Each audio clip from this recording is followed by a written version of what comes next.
Buenas tardes, licenciada Claudia Ábalos. Para mí es un placer en esta ocasión poder presentar mi parcial de Cultura General correspondiente a la segunda unidad de la materia, la cual abarca temas políticos del siglo pasado, los cuales estuvieron caracterizados por dictaduras militares, las cuales conllevaron a aspectos positivos y negativos en nuestro país, con una serie de presidentes militares, los cuales estaban en constante crisis, pero son parte de nuestra historia y eso es lo que hemos aprendido en esta segunda unidad de Cultura General, de la cual voy a estar exponiendo a continuación. Como toda política, las primeras décadas del siglo XX estuvieron marcadas en El Salvador por cambios sociales y políticos, y al hablar de dictaduras militares, esto constantemente llevaba a crisis política en nuestro país, las cuales constantemente se escuchaba decir de golpes de Estado, y esto realizaba crisis políticas. En la mayoría de casos no se concretaban, pero en un par sí se concretaban los golpes de Estado, y esto llevaba a crisis política, la cual conllevaba a crisis económicas, y en estos periodos nunca había una estabilidad clara. Si bien es cierto, habían avances, pero lo negativo de las dictaduras militares era que no había una estabilidad, sino que gobernaba quien más fuerza tenía o quien más apoyo tenía. Y en este sentido, los más afectados eran el pueblo salvadoreño, que no lograba consolidar una sola inclinación política, ya que era puesta nada más por las oligarquías, por los amigos de los políticos, y no había un avance como país. Pero sí se lograba concretar, y esto se logró ver durante más de 50 años, que las oligarquías se encargaban de posicionar amistades, y la burguesía era la que se encargaba, junto con los políticos de alto rango, de dirigir estas políticas en nuestro país. Pero a la vez tenía aspectos positivos, y uno de los aspectos positivos era, o de los que más podemos marcar, aparte de las obras de los presidentes, de las cuales más adelante hablaremos, pude investigar que países como Estados Unidos estaban dando apoyo económico constantemente a El Salvador. Entonces esa inyección económica se lograba visualizar en el país, ya que se conocía como un países con crisis políticas, las cuales recibían donaciones de países mejor desarrollados, y si se sindicalizaba estos inyecciones económicas, las cuales sí se podían promover en el país, y había una inclinación quizá más derecha, la cual se notaba que iba a la par con la de Estados Unidos, y por esta razón había mucho apoyo económico de parte de ellos, como para tener una especie de colonia, sí, en pleno siglo XX, siendo apoyada por Estados Unidos. Y eso es un aspecto positivo, el cual, si bien es cierto, no ha dejado de suceder porque hay cierto apoyo, pero en ese momento era prácticamente un incentivo con el que sí se podía sostener el país en gran parte. Y para hablar de los presidentes durante el periodo de Maximiliano Hernández Martínez, podemos ver, aparte de aspectos políticos, que durante su presidencia él creó el Banco Central de Reserva, que aún está, el Banco Hipotecario, que aún es vigente, la Compañía Salvadoreña de Café, esta sí es extinta hace, bueno, quizá unos 47 años que ya no existe en el país. Se desapareció también la Caja de Crédito, que aún está, pero ahora solo se llama Caja de Crédito, ya no está Caja de Crédito Rural, la cooperativa algodonera, que ya es extinta. Pero son cosas que marcaron precedentes en apoyo a la agricultura del país. ¿Y por qué hablamos de algodón? ¿Por qué hablamos de café, Caja de Crédito Rural? Y es porque la economía, en gran parte, el emprendedurismo estaba en la zona agrícola. Entonces era muy importante apoyar al café y apoyar a las empresas y cooperativas algodoneras para que éstas pudieran subsistir y poder llevar en ese enfoque económico al país. La Dirección General de Obras Públicas también fue parte de las obras que incentivó y creó el mejoramiento social y desarrollar una labor coamigable dentro de sus fundaciones. Siempre estaba enfocado, como podemos ver, a inyectar economía en la agricultura de nuestro país.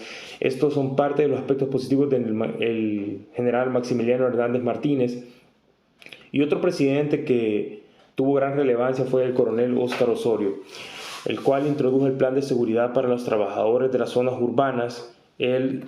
Si vemos que el anterior tenía un enfoque más a lo rural, él se enfocó en las planillas numerosas de las zonas urbanas de nuestro país y también en crear viviendas que podemos ver ahora en Sacamil, en Apopa,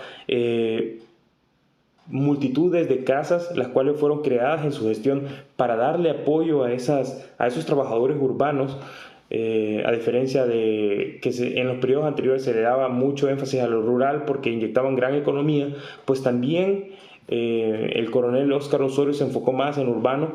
El Instituto de Vivienda Urbana fue creado en el tiempo de su mandato y también se enfocó en generar muchas autopistas y carreteras, como podemos poner en ejemplo Los Chorros y también muchos turicentros, los cuales aún están vigentes, como también es el ejemplo del centro turístico Los Chorros.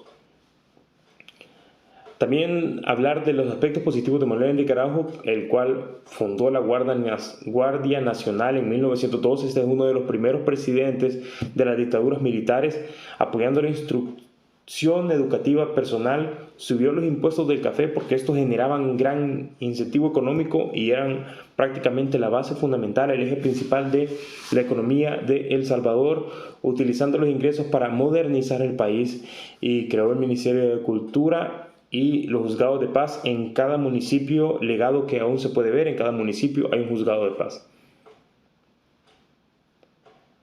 Una de las grandes crisis de las dictaduras militares políticas que estuvieron en nuestro país fue el levantamiento indígena de 1932, y este es el desbordamiento popular de esta década que hubo debido a la cancelación de la segunda ronda electoral en la que se participa el Partido Comunista PCS, que provocó un descontento popular con los obreros y campesinos y artesanos. Incluso estudiantes y profesionales se levantaron en armas para exigir el derrocamiento de estas dictaduras. Es lo que hablábamos al principio. Se vivían constantes crisis políticas, las cuales generaban en grandes grupos descontentos, y se pedían derrocamientos de dictaduras y pedir mejores condiciones para la vida, y organizaciones como la burguesía se oponía en contra, y esto tuvo inicio como una de las grandes crisis, como la masacre del 32, y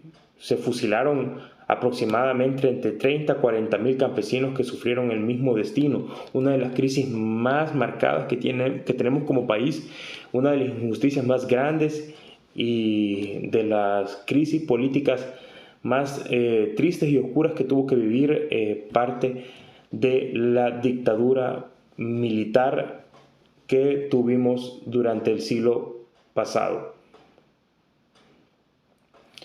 Un otro suceso muy importante y relevante fue la huelga a brazos caídos, la cual tuvo muchas primeras planas. Fue muy conocida, como pude obtener un enunciado de primera plana, un tema.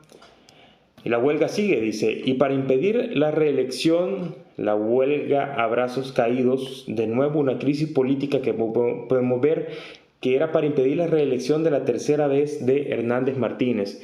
El coronel quería buscar por tercera vez la reelección, y un grupo de militares y representantes de grupos medios y una fracción de la burguesía industrial, en esta vez se une el pueblo un poquito más organizado, los cuales se sindicalizan para poder hacer una huelga, y pactaron una alianza para sublevarse contra el gobierno, y el 2 de abril del 44 fue controlada, y algunos de sus participantes dirigentes fueron fusilados. Hubieron muertes al igual que en la masacre del 32, pero no en esa cantidad de decenas de miles. Seguido de este acto, un grupo de estudiantes y obreros y artesanos, con el apoyo del sector terrestre, sostuvieron la huelga general a brazos caídos, logrando paralizar casi todo el país y destruir a Hernández Martínez del mando el 7 de mayo del 48. Se destituye al coronel Hernández Martínez y no logra su reelección por tercera vez. Y los gobiernos que sucedieron fueron impuestos por golpes militares o por fraudes electorales, dando pie a una fase de lucha partidista en el poder. Como podemos observar, las elecciones sí eran dudosas, fraudes electorales se escuchaban hablar, eran fraudes electorales manipulados por las oligarquías, por las personas de rangos altos políticos, y las personas no creían en ello, por eso habían descontentos. Y también, si quería cambiarse de presidente, o eran fraudes electorales o dos, golpes militares. Entonces estas crisis hacían que el país tambaleara y no se solidificara como una política clara. Parte de los presidentes que he podido hablar, hubieron cosas buenas pero sí malas, y esto forma parte de la historia política del siglo pasado de nuestro país, con luces y sombras, pero es parte de lo que nos pertenece como país, y eso nos ha permitido solidificar y tener una constitución más clara, amplia, la cual debe ser respetada. Agradezco su tiempo, licenciada. Muchas gracias.